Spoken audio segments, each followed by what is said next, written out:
श्री दत्तात्रय प्रभूंचा आजचा जन्मदिवस का बरं करतो आपण? जन्मदिवस का करतो? त्यानंतर खूप लोक जन्माला आले, कोणाचे जन्मदिवस आपण करत नाही. अवताराची जयंती करत असतो आणि आपलं श्राद्ध करत असतो. तर हा जन्मदिवस आपण का करतो की ज्या जन्मामध्ये, ज्या जीवनामध्ये तुम्हाला मूल्य मिळालेलं आहे त्याचा आपण जन्मदिवस करत असतो. मूल्य, सार्वजनिक मूल्य, प्रांतीय नाही, प्रादेशिक नाही, जातीचं नाही, पंथाचं नाही, कुठलंच नाही, सार्वजनिक मूल्य. उदाहरणार्थ अगर नाणं आहे, पाकिस्तानमध्ये तुम्हाला जायचं तर नाणं बदलावं लागेल, इंग्लंड वगैरे अमेरिका पुढे जायचं तर पैसे बदलावं लागेल, तिकडचे चलन तुम्हाला घ्यावं लागेल.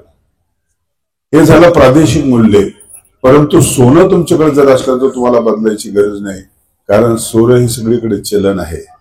सोनं का महत्वाचं आहे की त्याच्यामध्ये लवचिकता आहे, तेजस्विता आहे आणि टिकाऊ आहे. या गोष्टीला आपण महत्व देतो.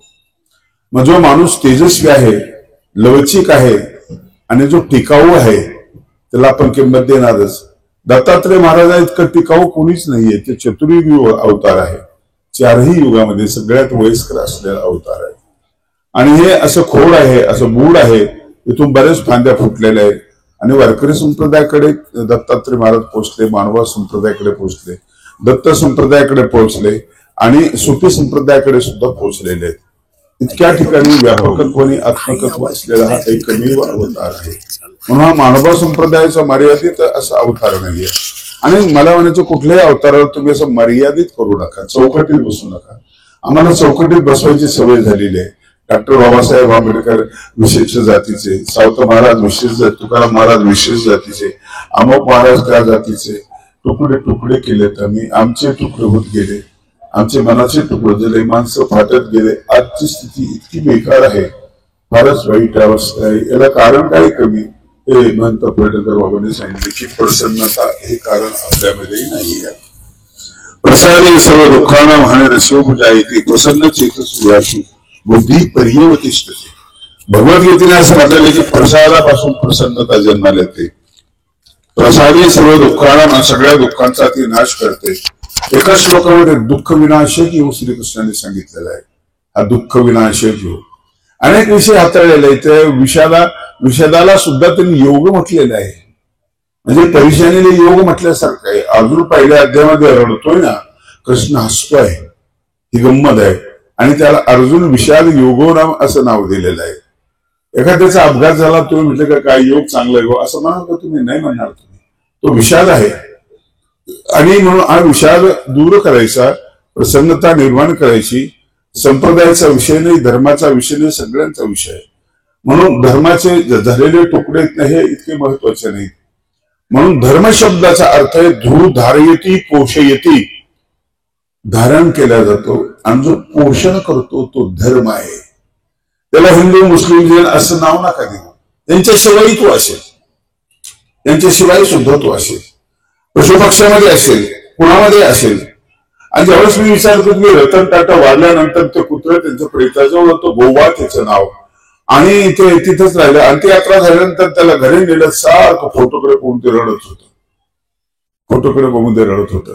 3 दिवसानंतर त्याने प्राण सोडला. थोडीशी आठवण येते शिवाजी महाराजांचा वाघ्या त्याने चिठ्ठीमध्ये उडी घेतली.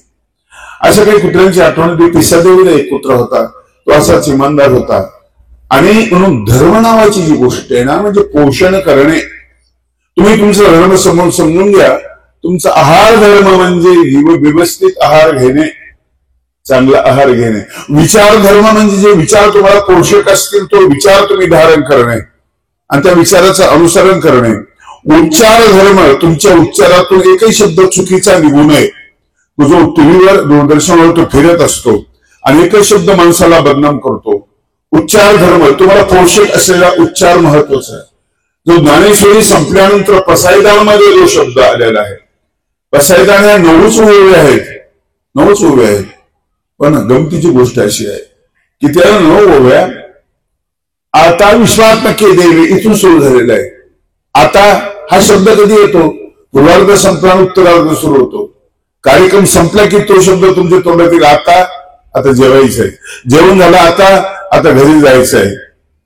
आता हा जीवनात शब्दसृष्टीमध्ये एकच शब्द आहे की तो पुन्हा पुन्हा तुम्हाला टेकन देतो, तुम्हाला आधार देत असतो. आणि म्हणून आता तरी पुढे हाचे उपदेशक नका करू नाश आयुष्याचा. जे झालंय ते झालंय, चुका झाल्या, सगळं झालं, वाईट झालं, लोकांचं चुकलं, आपलं चुकलं, चुकतच राहतं. आपण अज्ञानी, आपण अल्पज्ञ आहे, आपण काही परमेश्वर नाही. आता हा टप्पा आहे तुमच्या प्रगतीचा, पहिला टप्पा आहे आता. आणि म्हणून मानव संप्रदायाच्या उद्योगितेमध्ये एक ओवी लिहिले, आता जवळ हे जियाले, दत्तात्रय प्रभूंच्या संदर्भामध्ये, आता जवळ हे जियाले, येतुळे जन्म वाया गेले, आयुष्याचे कडी लेख उरले, ते तरी ईश्वरा देव. ही ओवी भास्कर हट्टाची ज्ञानेश्वरी नंतर 35 वर्षाने जन्माला आलेली आहे, 1235 मध्ये. ज्ञानेश्वरी 1212 मध्ये लिहिली गेली. हे अगोदरचं, त्यानंतर ही तुलना मला करायची नाहीये. चांगलं कधी अगोदरच असतं, वाईट कधी अगोदरच असतं, हे काही नसतंय. आणि म्हणून बैलगाड्या बऱ्या होत्या असं नाही म्हणणार तुम्ही आता. नाही, तो काळ संपला. तू पाहत हाणं बरं होतं मदनावर, नाही, तो काळ आता संपला, आता उपनय झालेला आहे. आता जाता आणणं गरजेचं होतंय, नाही काही गरज नाही, चक्क्या निघालेल्या आहेत, घरी सुद्धा छोटीशी चिक्की मिळते. आणि म्हणून जुन्यापेक्षा काही नवं चांगलं, नव्यापेक्षा काही जुनं चांगलं, त्या गोष्टीचं म्हणजे हे महत्व समजून घेणं महत्वाचं आहे. आणि म्हणून ही ओळी कधीच कालबाह्य होणार नाही. आता जळो हे जियाले. तुम्हाला कधी कधी वाटतं असं, मित्र मोठा प्रेमाने जोडला, माझा विश्वास होता, लय फसवला मला, जळून जाऊ तिकडे, बोलू ते काही करत काही करत नाही. मी दत्तगारावर होतो, बाई शिव्या देत चालली होती भावाला, साख्या भावाला. लग्न होतं, लग्न झालं, निघाली, पायीच निघाली, हातामध्ये असं चिरगुट होतो, थोडस मदत करी, बुडत करी, जळत करी, मला तरी काय द्यायचं, त्याला काळ पांढरक होत नाही. मी भेटलो, म्हटलं बाई झाले काय, तुम्ही कोणाला शिवाय देते? माझ्या भावाला शिवाय देते म्हणे, आणि एवढ्या शिवाय देते लग्न करून. आणि मी शिवाय देते कारण ते मासोळीचं जाळ्यासारखं जळा दिलं बघा, असं डोंगर दिलं म्हणे. बाई तुम्ही काय दिलं? 15 रुपयाचा ग्लास स्टीलचा त्याच्या मडीवर घातला म्हणे मी. आता काय करायचं? हा आता कधी संपत नाहीये. बंगालचं आपण वातावरण बघतो रे, बांगलादेशाचं किती बेकार वातावरण आहे. आता हा प्रश्न विचारवंतांच्या मनामध्ये येतो, आता काय करायचं? आपलीच माणसं मरतायत, आपल्याच मुलावर अत्याचार होतोय, आता काय करायचं? कोरोना झाला त्यावेळेस भयंकर रोग आहे, आता कुठेही आता आहे. आणि मग आता विश्वात्मक देवे येणे, वागेने तोषावे, तोषून मज द्यावे, पसाई दान आहे. किती गोड आहे पसाई दान, फार गोड आहे. जगाला जिंकलंय ही प्रार्थना, याचना नसलेली प्रार्थना आहे. याच्यामध्ये याचना नाही, प्रार्थना आहे. प्रार्थनेची लांबून उभी किती असते हे समजून सांगणार ही प्रार्थना आहे. अगदी लोकांचं हित नाही तर दुष्ट लोकांचं हित. जे खऱ्यांची व्यंकटी सांगत आहे, सत्कर्मी ती वाढव. पहिले वाईट लोक एवढे ज्यांनी त्रास दिला त्या लोकांचा उल्लेख केला, त्यांची व्यंकटी सांगतो, वापरताना सांगतो त्यांचा. त्या सत्कर्मी ती वाढव, चांगल्या कर्मामध्ये त्यांना गती मिळो. हे सर्वात्मका, हे ईश्वरा, चांगल्या कर्मात कसं माग नाही हो, कसं डिलीट केलं. झोळीमध्ये त्यांनी माती टाकल्या लोकांनी, मडकं फोडून टाकलं, मांडाचं भांडं फोडून टाकल्या लोकांनी, संन्यासांची कार्ट म्हणून ज्यांनी शिवे दिल्या त्यांचं हा उल्लेख आहे. इथं चांगल्या माणसाचा उल्लेख आहे. नंतर त्यांना कल्पतरू म्हटलेलं आहे, त्यांना काय काय उपमा दिलेलं आहे, खूप उपमा दिलेलं आहे, कौतुक केलेलं आहे. सुरुवात जी आहे ना अगदी वाईट लोकांची केलेली आहे. आई जशी बिमार पोराची आधी काळजी घेते ना, नंतरच बघतो चांगला आहे, घट्टा आहे, हा बिमार आहे, माझं लेकरू आहे, बिमार आहे, ही काळजी ही. आणि म्हणून पसायदान हे आज युरोमध्ये म्हटलं जातं. आमिर खान पसायदानचं कौतुक करतो, त्याला पसायदान म्हणता येत नाही. एक कविता म्हणतो, ज्ञानेश्वरी की कविता, तो त्यालाही पूर्ण ते शिल्लक आहे.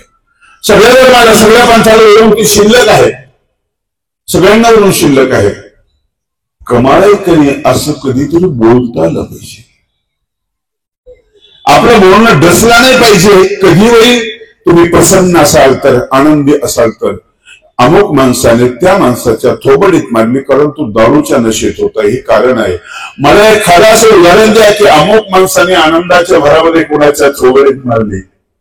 असं उदाहरण. आनंद मारत नाही, आनंद डसत नाही, आनंद चावत नाही. लक्षात ठेवा. मांजरी पालीला धरते, उंदराला धरते ना चावते, पण आपल्या बाळाला त्याच दाताने पकडते. पहिल्यांदा ते शस्त्र झालेले असतात, आता ते पाळणा झालेले असतात. काय गरज आहे तुम्हाला? तुम्हाला प्रेमाची गरज आहे, प्रसन्नतेची गरज आहे. प्रसन्न माणसाला भांडता येत नाही, लक्षात ठेवा.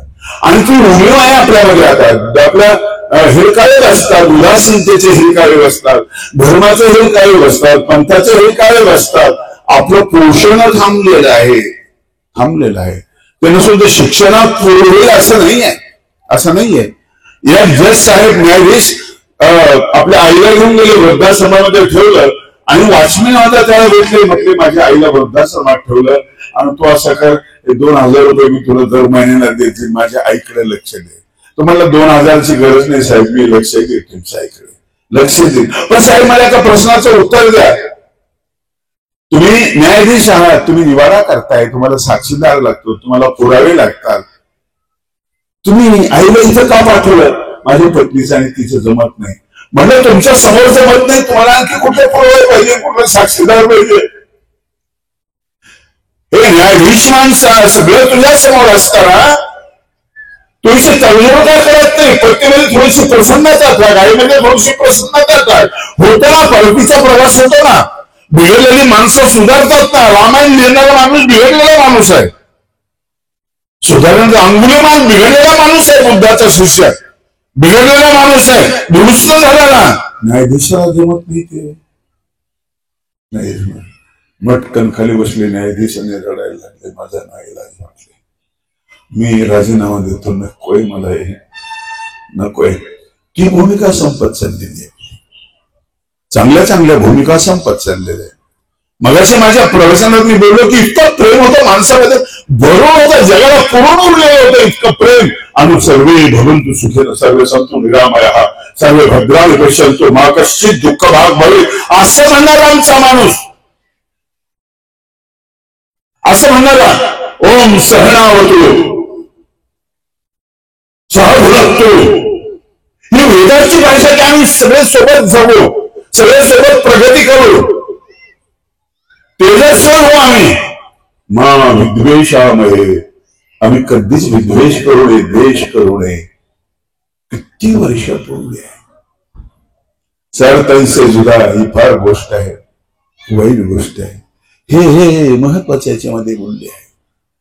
आम्ही माणसासह जगू, आम्ही जनावरांसह जगू, आम्ही नागासोबत जाऊ, विषारी प्राण्यासोबत जगू, करू आम्ही नागाची पूजा करू. नका पंचमीच्या दिवशी आम्ही बैलाची पूजा करू.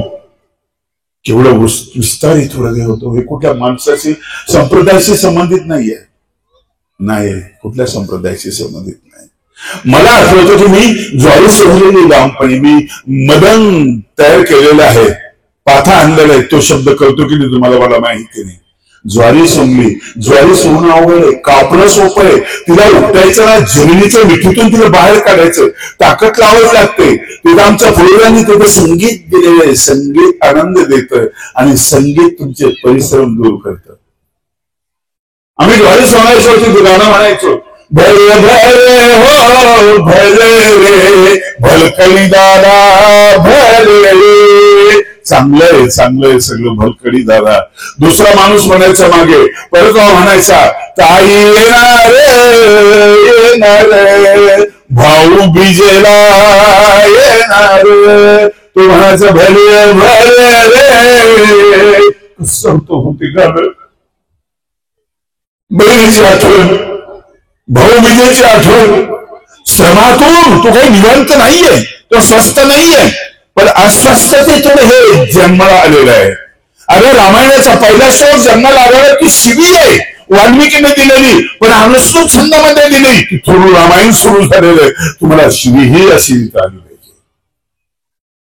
शत्रूची तलवार मानेवर आहे. विचारलं वाचला तर काय करशील? बचेंगे तो और भी लढेंगे. शेवटच्या टोकामध्ये सुद्धा तुमचा तो जिवंतपणा दिसला पाहिजे, शौर्य दिसलं पाहिजे शेवटच्या टोकापर्यंत. हे कोण देत आहे? माणसं नाही देऊ शकत. का देऊ शकत नाही? माणसाला आणखी स्वतःचा चेहरा तयार करायचा. केल्याने बंगले बांधलेले, दूध बांधलेले, कारखाना बांधलेले, सगळ्यांनी बांधलेलं आहे. सगळे बांधलेल्याने त्याचा चेहरा नाही तयार केला. हा भकास आहे, हा उदास आहे, हा भिकार आहे. भिकारी भिकार आहे, श्रीमंत भिकार आहे, राजा भिकार आहे. तो देवाजवळ भीक मागतो. फकीर म्हणतो नाही मी तुझ्याकडे आलो होतो पण मी चाललो होता. का? तू सुद्धा भिकारी आहेस, तू सुद्धा भिकारी. मला माहितीच नव्हतं. आमचा भाऊच आहे तू. तू प्रसन्न नाही, भिकारी आहेस तू.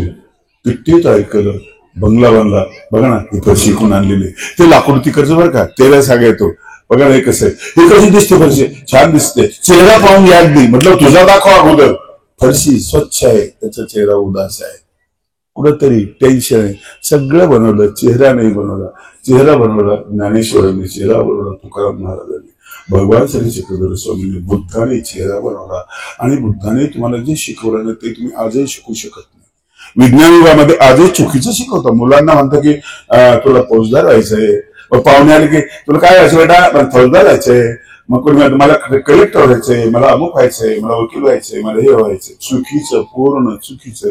तुम्ही असं शिकवताय, रिटायर होणारे शिकवताय, संपणारे शिकवताय, जे माझे होतात ते शिकवताय.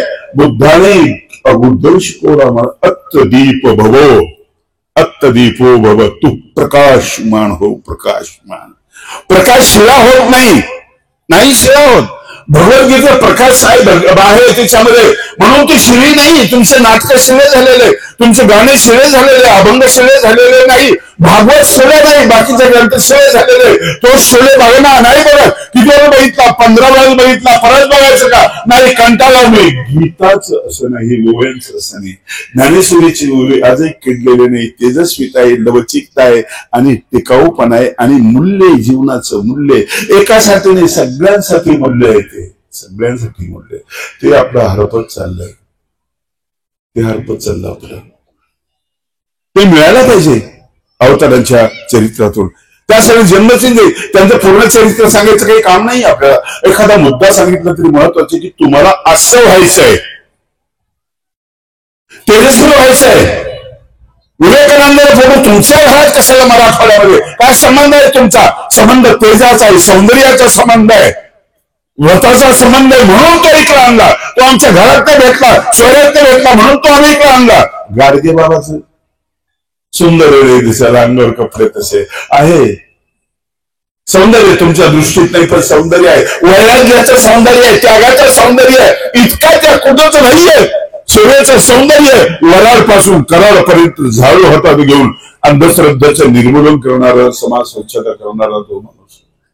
पंढरपुरात जायचा, स्वच्छता करायला जायचे, पंढरीनाथाच्या पांडुरंगाच्या समोर उभे राहायचं, मंदिरात नाही गेले, दर्शन नाही केलं. जग गंधवल्ल राजा आहे आणि तो कमरेवर आठवून उभा आहेस, चल माझ्यासोबत झाडू लाग. प्रत्येक विचारवंत आणि जे मोठे लोक झाले ना त्यांचे चेहरे आपल्या घरामध्ये आहेत.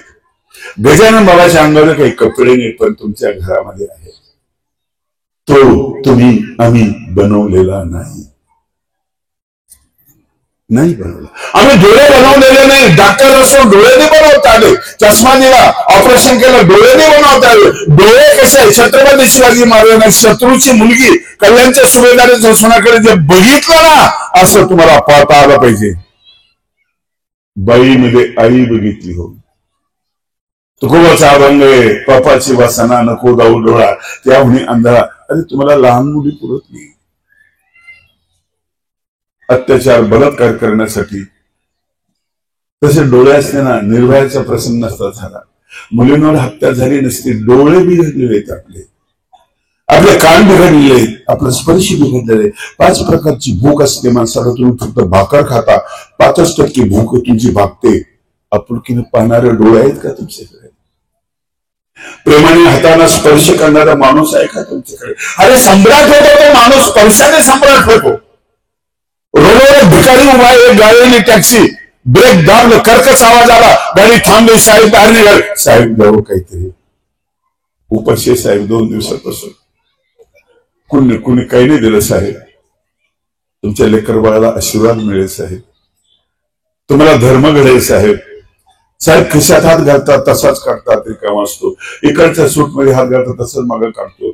या खिशात हात घालतात रिकामात असतो. आणि हातात हात घेतो भिकाऱ्याचा आणि सांगतो की क्षमा कर मित्रा, मी तेवढे पैसे घरी विसरलो, परत आलो तुम्ही देईन. भिकारी सम्राट होते नाही साहेब, गरज नाही मला पैशाची. मिळाले मला मिळाले, अरे काय मिळालं तुला? मी काहीच दिले नाही. मिळालं साहेब. लोक मला पैसे करत नाही साहेब, अस्पृश्य समजतात. पैसे फेकतात साहेब, तिरस्काराने फेकतात, अहंकाराने फेकतात. मला हे नाही मिळालं. आता पहिल्यांदा तुम्ही मला मित्र म्हणालात, मला मित्र कोणीच म्हटलेलं नाही साहेब. शब्दांचा स्पर्श. क्षमा कर म्हणाला, तुम्ही इतके मोठ्याने इतके छोटे झाले. मिळालं साहेब, मला सगळं मिळालं. सगळं मिळालं. भिकारी सम्राट होऊन जातो. भूक आहे, स्पर्शाची भूक आहे, आपुलकीच्या डोळ्याची भूक आहे तुम्हाला, ऐकण्याची भूक आहे तुम्हाला, ऐकण्याची भूक आहे. आणि चांगला ऐकलं ना, चांगला ऐकल्यानंतर तुम्हाला गाण्याची भूक आहे. लता दिदीकडे एक अभंग दिला, कन्या सासूर अशी जाय मागे परत होणे पाहे. भूक होती व भूक नसेल तर काय तुमच्या जीवनामध्ये? भुकेलेले पाहिजेत माणसं, भुकेलेले. विचाराची भूक, आचाराची भूक, संवादाची भूक, शब्दांची भूक, व्याकरणाची भूक, सगळ्या गोष्टीची भूक पाहिजे तुम्हाला. भुकेलेले पाहिजे. तुम्ही उगीच तृप्त झाले थोड्याशा गोष्टीवर आणि अहंकार तुमच्यामध्ये निर्माण झाला. लता दिदीने तो अभंग गायला. एका दमात नाही गाता आला, 4 दिवस लागले. का बरं इतका वेळ लागला? कोणतंही गाणं एका दमात ते गातात, रिटर्न नसतं, काही नसतं. 4 दिवस लागले. एक एक कडवं गायलं की त्या राहायच्या. बस म्हटले उद्या गाऊ. उद्याच गायलं की आणखी रडायच्या. नाही होत माझ्याकडनं, परवा गाऊ. 4 दिवस लागले. एक क्षणभर तर तुम्ही त्या अभंगाकडे बघितलं. तुमचा संसार दुरुस्त करणारा तो अभंग आहे. महिलांवर होणारे अत्याचार थांबवणारा तो अभंग आहे. आणि तुमच्या मनात शिरून मातीवरचं ते काव्य आहे, ते विश्वात्मक काव्य आहे. कन्या सासुरास जाय मागे परतुनी पाहे. लग्न झाले गे, मुलगी निघते ना, गाडी सजलेली असते, नवरदेव जाऊन बसलेला असतो. हे तसं नाही करत. मागे बघते, बाबा दिसतात, पप्पा दिसतात, जाते गळ्यामध्ये पडते. बाबा आईला जीव लावलं, कळत नाही काही तिला. भावाकडे जाते, आईकडे जाते, सगळ्याशी संवाद साधते. चल चल चल चल, हो निघाले, चल. थोडी पुढे जाते, परत मागे घराकडे जाते. त्या विटा, माती, ते घर, ते अंगण, याला सोडण्याचं त्याला दुःख असतं. आईला सोडतोय पण दुःख असतं. मागे परतुनी पाहे, मग परतून पाहते. दादा तिने गायलं, छान गायलं. सगळ्या माझ्याकडनं, कारण ते प्रत्येक स्त्रीच्या जीवनातला तो प्रसंग आहे. बाबा वेगळतात, वडील वेगळतात, आई किती रडते, ती किती रडते. दुसऱ्या दिवशी गायलं, मागे परतुनी पाहे, तैसे झाले माझ्या जीवा केव्हा वैसत भेटसी केसवा. दृष्टांत आणि सिद्धांत सोबत वापरण्याची जी कला आहे, अद्भुत अशा प्रकारची कला आहे. चुकली अमाये, चुकली अमाये, चुकली अमाये, चुकली अमाये. बाळ हुरु हुरु पाये. इतका चांगला शब्द शब्दसृष्टीमध्ये कुठंच दिसणार नाही. हुरु हुरु म्हणजे काय असते? आई बाजूला गेली, यात्रेमध्ये नेलं, चुकाचूक झाली, बाळ रडायला लागलं. अगोदर म्हणत होता, आई मला जिलेबी दे, देते बेटा, आपण फिरून येऊ. आई मला फुगा दे, देते बेटा, थोडस आपण फिरून येऊ. आता जिलेबी फुगा कुठली गरज नाहीये, ते रडायला लागलंय. का? चुकली माये, चुकली माये. बाळ हुरु हुरु पाहे, बाळ हुरु पाहे. तैसे जावे माझ्या जीवा केव्हा भेट सी केशवा. देवा कधी भेटशी, तसं मला झालेलं आहे. दृष्टांत इकडचा घेतला आणि सिद्धांत तिकडचा सांगितला. पोलीस चौकीवर कल्पना दिली की मुलाची आणि आईची ताटातूट झालेली. हा इकडे रडतोय, ती तिकडे रडतोय. बाजूला गेलेले वियोग तयार झालेला आहे, तयार झाला. आई आई म्हणून बाळ ओरडतंय आणि बाळाचं नाव बाळ बाळ म्हणून ती अशी रडत येते, रस्त्याला फिरते. पोलीस स्टेशनला मिळालेली असते, चौकशी करायची, पोलीस स्टेशन दोघांना बोलवतं, भेट करून देतं. तर तू मिठी जी आहे ना, त्या मिठीमध्ये काय सांगा ना, त्या मिठीमध्ये काय लपलेलं आहे? कशी भेट ती?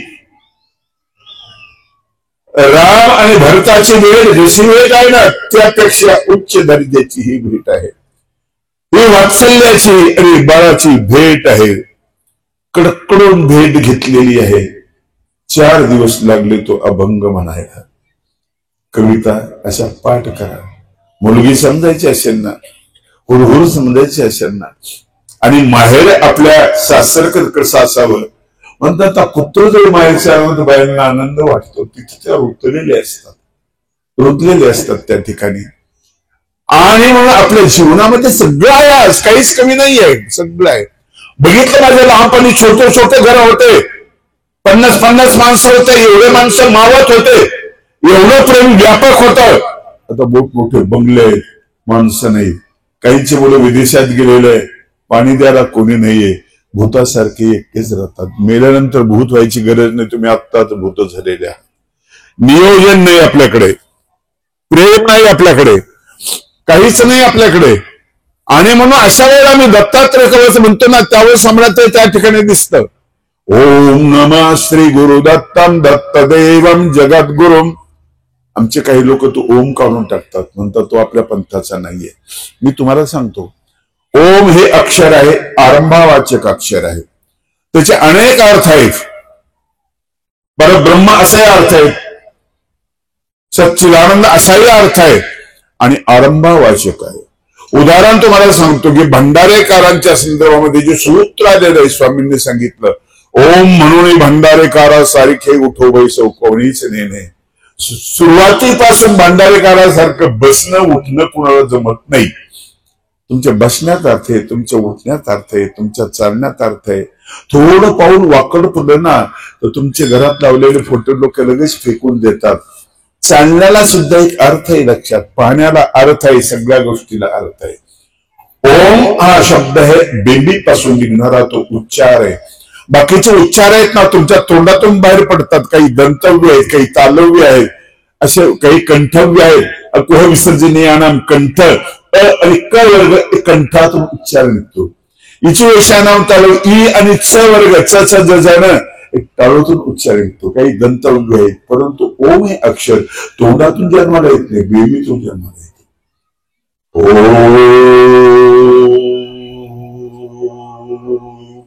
उच्चार करत असताना, म्हणत असताना तुम्हाला सगळं विसर पडलेला असतो, विसर पडतो सगळं तुम्हाला. तरंग निर्माण होतात, हृदयामध्ये तरंग निर्माण होतात, ते कंपन निर्माण होतात. ते कंपन महत्वाचे. कंपन तुमचं नैराश्य दूर करतं आणि तुमच्यामध्ये प्रसन्नता यायला सुरुवात होते. ओम नमः श्री गुरुदत्तम. आरंभिनी गुरुदत्ताला नमस्कार करतो. दत्तदेवम जगद्गुरु, दत्तात्रयाला मी नमस्कार करतो. प्रसन्न वदनम देवम, त्याच्या प्रसन्नतेला मी नमस्कार करतो. कृष्णाच्या करंगोळ्याला नमस्कार करतो. हातात सुदर्शन आहे म्हणून कृष्ण जावळी बाजूला. कृष्णाच्या नाचण्याला नमस्कार करतो. विषारी सापाच्या डोक्यावर नाचला म्हणून त्याच्या सामर्थ्याला नमस्कार आहे. आम्हाला अंगामध्ये विंटू सावत आम्ही बी नाचतो, पामचा नाच वेगळा असतो, कॅबरे असतो, कोणता असतो कोण असतो. कृष्णाच्या पाहण्याला मी नमस्कार करतो, सगळ्या गोष्टीला नमस्कार करतो. अवताराच्या जीवनातल्या बारीक सारीक गोष्टी आहे ना, त्याला नमस्कार करण्याचा दिवस आहे आणि तसं होण्याचा दिवस आहे. तसं होण्याचा दिवस आहे. वसुदेव सुतम देवम, तुझ्यातल्या देवाला नमस्कार करतो. कवच चाणूरमर्दनम, तुझ्यातल्या सामर्थ्याला नमस्कार करतो. देवकी परमानंदम, तू आईला आनंद द्यायला त्याला मी नमस्कार करतो. आईला वृद्धाश्रमात पाठवणाऱ्या माणसाने कृष्णाच्या मंदिरात जाऊन त्याचा काही संबंध नाहीये. अनस वेळेला मी नमस्कार करतो. असूया नसलेली अत्रेला नमस्कार करतो. अ म्हणजे नाही, त्री म्हणजे 3, सत्व रज तम गुणातीत असलेल्या अत्रेला नमस्कार करतो. ही कृतीची आहे, ही कृती खूप महत्वाची आहे, फार महत्वाची कृती आहे. मी 4-5 कार्यक्रम बसून एक गीत म्हणतोय, भीमगीत. मला आवडलं ते. परिचय कसा करून द्यायचा, कसा परिचय करून द्यायचा, आणि ते परिचय त्यांनी इतका सुंदर करून दिला. दोनच कडवं या ठिकाणी म्हणतो, सुंदर करून दिला. आणि बाबासाहेब आंबेडकरांची उंची सगळ्या लोकांना कळेल हे आपल्या लक्षात येतं. कळलं आपल्याला.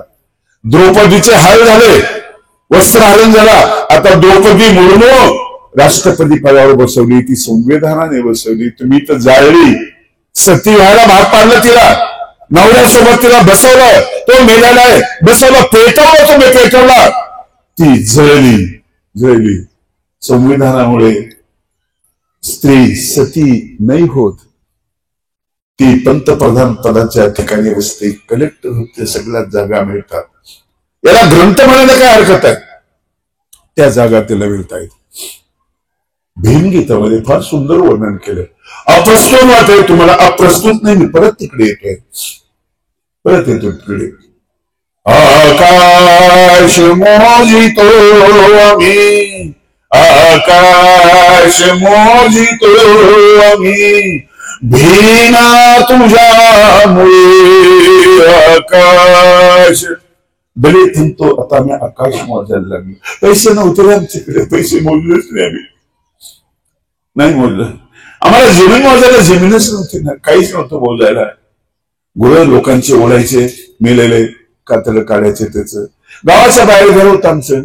उष्ट खायचो आम्ही, उष्ट खाऊन बघायचो. ताकदच नव्हती, पण संघटित व्हायला लागतो, शिकवलं. आज आम्ही आकाश मोजायला लागलो, आकाशाची उंची रुंदी मोजायला लागलो. रक्ताच्या थेंबामधला आम्ही रोग बघायला लागलो.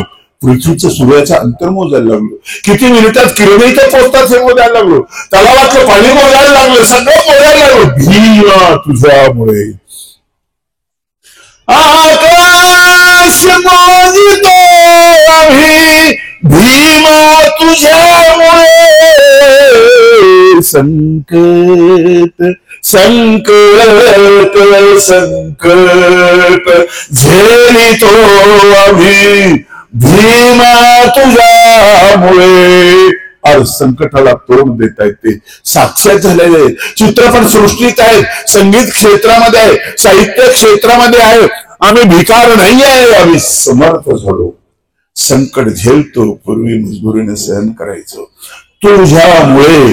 आता तुम्हाला दत्ता तुझ्यामुळे म्हणता आला पाहिजे, चक्रधरा तुझ्यामुळे, ज्ञानदेवा तुझ्यामुळे, हे सांगावं लागलं आणि मुद्द्याचं सांगावं लागेल तुम्हाला, मुद्द्याचं सांगवलं.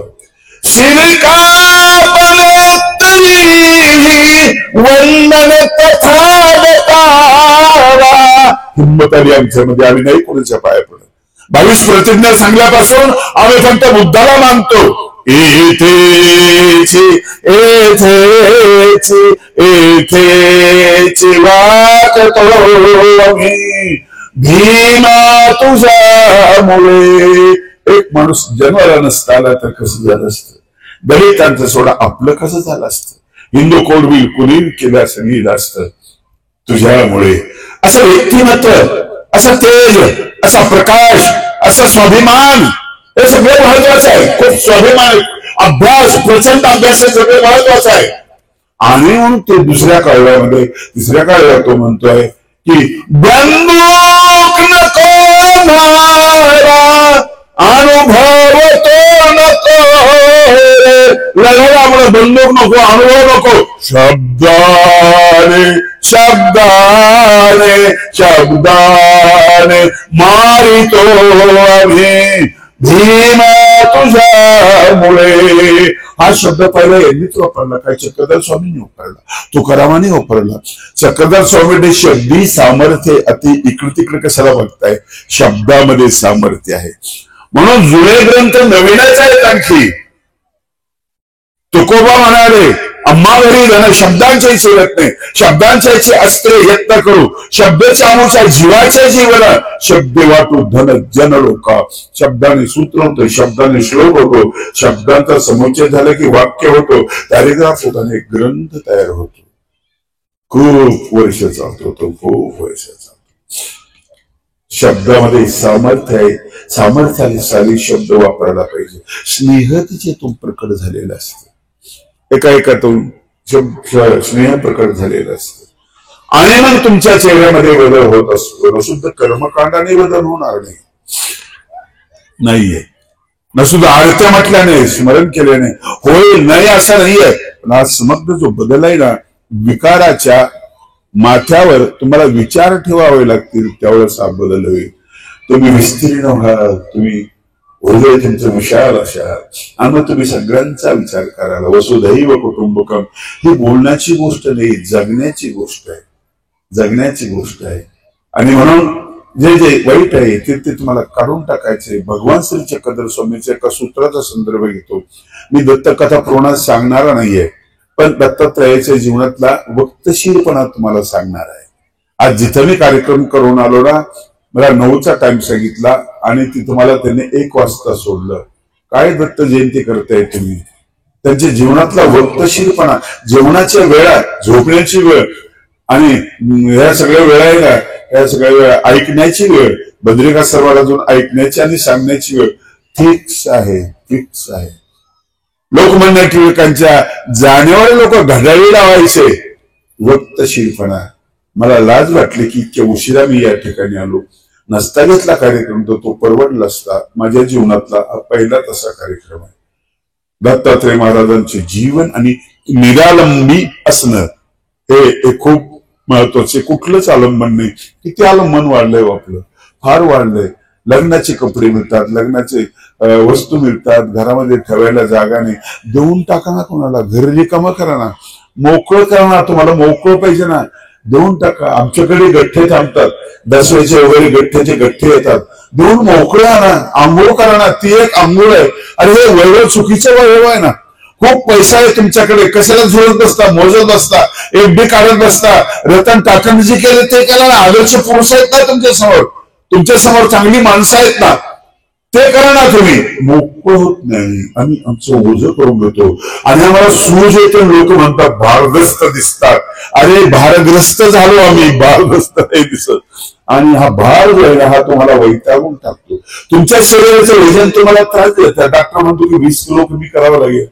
तुमचे कॉलम 9 इंची आहे, 3 मजली इमारत तुम्ही बांधलेले, तुम्हाला चालता येत नाही. हमाली कशासाठी करून घेतायत? हमाली आहे ना, दुसऱ्याचे केले काय, स्वतःचे केले काय, काही गरज नाही. हे तुम्ही कमी करा. दत्तात्रय महाराजांच्या जीवनामध्ये ते आहे. माणसांची गर्दी नाही. आम्ही गर्दीला किंमत देतो. काय गर्दी, काय माणसं, तिथं कोणीच नाही, ठेवलेच नाही. ते म्हटलं मी एक माणूस ठेवणार आहे, कुत्रे ठेवतो 4 मध्ये, एक गाय, निरुपद्रवी प्राणी आहे, मी काहीच ठेवणार नाही. कुत्रे ठेवते, इमानदार प्राणी आहे. 2 दिवस तुम्ही घर बंद करून जा, 3ऱ्या दिवशी या. कुत्र रागवणार नाही. म्हाताऱ्या रागवून कुठं मिळू होते, मला भूक लागली, खायला नाही. कुत्र परत तुमच्या गळ्यामध्ये पडेल. कुत्र इमानदार आहे, चांगलं आहे. कुत्रे ठेवले, हे सगळं ठेवलं. आणि निराळंबी दिगंबरम तव श्रेष्ठम ब्रह्मचर्य व्रतस्थितम भिक्षुंच दंडिनं जैव दत्तात्रय नमस्तुते. हे सगळं जे वागणं नाही, जे दिसणार नाही, त्यांचे दिसणं महत्वाचं आहे. आमचं सौंदर्य वेगळं, आम्ही वस्तुत्व वेगळे. सौंदर्य स्पर्धेला एखादी मुलगी निघाली आणि मध्येच गांधी माशी चावली, तिला वापस यावं लागेल. सौंदर्य बिघडून जातं क्षणामध्ये. आयुष्यच किती आहे त्याला. मेकअप केल्यानंतर थोडंसं पाणी पडलं की निघून जाईल. बघा तुम्ही सलमान खान, आमिर खान वगैरे सगळे मेकअप नसल्यानंतर बघा ते म्हाताऱ्याने विचित्र दिसतात. तुम्ही बघताना त्यावेळेस मेकअप, तुमचा मेकअपशी संबंध आलेला. मेकअप पर्यंत पोहोचले तुम्ही, पण हे काही नसून तरी सौंदर्य असतं. विचाराचं सौंदर्य असतं, आचाराचं सौंदर्य असतं, उच्चाराचं संवाद सौंदर्य असतं. हे सौंदर्य असतं. माझ्या मित्राची घरी गेला, तो नव्हता घरी, त्याने लग्न केलं मला माहिती नाही. दरवाजात बाई होती, खूप सुंदर होती, अंगावर अलंकार होता, हातामध्ये मोबाईल होता. आणि मग म्हटलं बाई खरंच सुंदर आहे बरं का, निवड चांगली माझ्या मित्राची. मग तिला म्हटलं की प्रभाकरराव कुठे गेले? ती म्हणते परभाकर परभावती कुंकड गेले कुणच करू. सौंदर्य कमी झालं. संवाद सौंदर्य, भाषेचं सौंदर्य कमी होऊन झालं. भाषा कशी होती? मराठी लीळाचरित्रासारखी होती. कशी असावी? ज्ञानेश्वरी सारखी असावी.